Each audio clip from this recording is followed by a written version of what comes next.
Hello everyone. अब देखो, हमने इसके पहले वीडियो में देखा कि कैपेसिटर क्या होता है। अब हम पढ़ेंगे कंसेप्ट ऑफ कैपेसिटर। मैंने पहले ही बताया आपको, capacitor it is a device used to store the electrical energy. और वो फैन के पीछे जो वाइट डब्बी होती है उसको हम कैपेसिटर कहते हैं। तो चलो अब हम कंसेप्ट ऑफ कैपेसिटर पढ़ लेंगे। उसके लिए मैं यहाँ पे एक कंडक्टर ले रहा हूँ। लेट अस से दिस इज ए कंडक्टर। इस कंडक्टर के ऊपर मैं पॉजिटिव चार्ज अप्लाई कर रहा हूँ।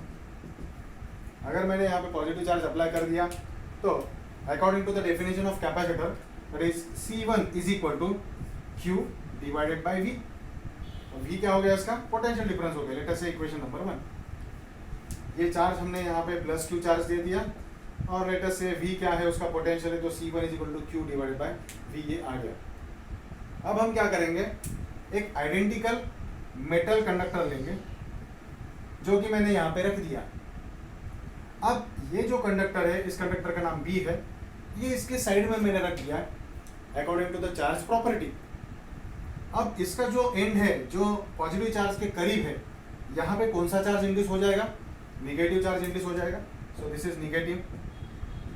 और अगर यहाँ पे निगेटिव चार्ज इंड्यूस हो गया इस प्लेट के ऊपर, तो उसके अपोजिट में कौन सा चार्ज इंड्यूस हो जाएगा? दैट इज पॉजिटिव चार्ज हो जाएगा। ये इस तरह से कॉम्बिनेशन आ गया। अब होता क्या है कि ये जो निगेटिव चार्ज है, ये निगेटिव चार्ज यहाँ पे इस प्लेट का पोटेंशियल कम करने की कोशिश करता है, क्योंकि ऑब्वियसली निगेटिव चार्ज है तो पोटेंशियल कम करेगा। लेकिन जो साइड वाला, जो अपोजिट साइड वाला पॉजिटिव चार्ज है, वो पॉजिटिव चार्ज क्या करेगा? इसका पोटेंशियल इंक्रीज करने की कोशिश करेगा।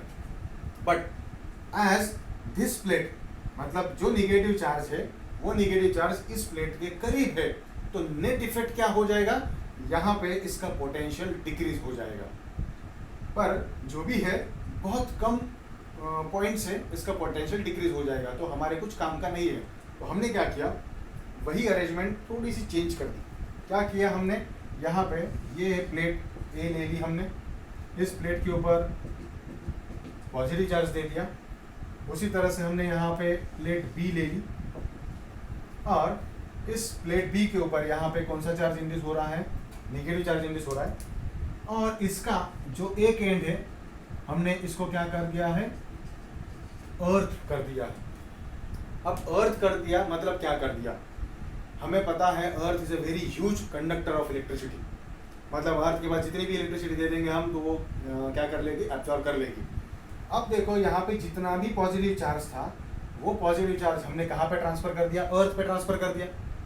तो जो यहाँ पे रिस्पॉन्सिबल था इस प्लेट ए का पोटेंशियल इंक्रीज करने के लिए, जो यहाँ पे इस सिस्टम में रिस्पॉन्सिबल था पोटेंशियल ए का इंक्रीज करने के लिए, उसी को हमने कहाँ पे दे दिया? अर्थ पे दे दिया।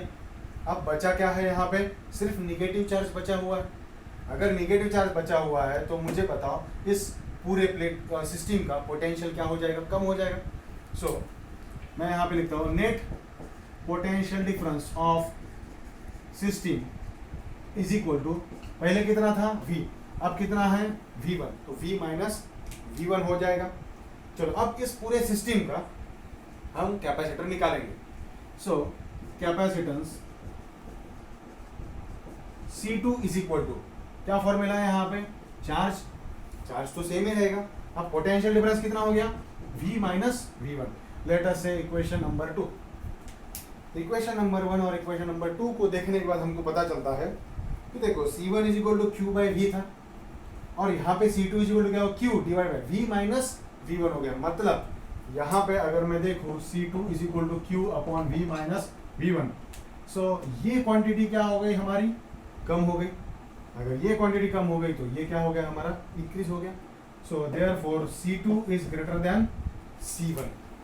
तो इस तरह से ये कैपेसिटर काम करता है। यहाँ पे एनर्जी स्टोर हो जाती है। किसकी वजह से? अगर मैं यहाँ पे एक प्लेट रख दूँ और दूसरी प्लेट क्या कर दूँ? यहाँ पे अर्थ कर दूँ, तो नेट इफेक्ट क्या हो जाता है? यहाँ पे कैपेसिटेंस इंक्रीज हो जाता है। This is the concept of capacitor. Clear? तो इसके कुछ टाइप्स होते हैं। टाइप्स के बारे में मैं आपको अगले वीडियो लेक्चर में बता रहा हूँ। So this is what the concept of capacitor.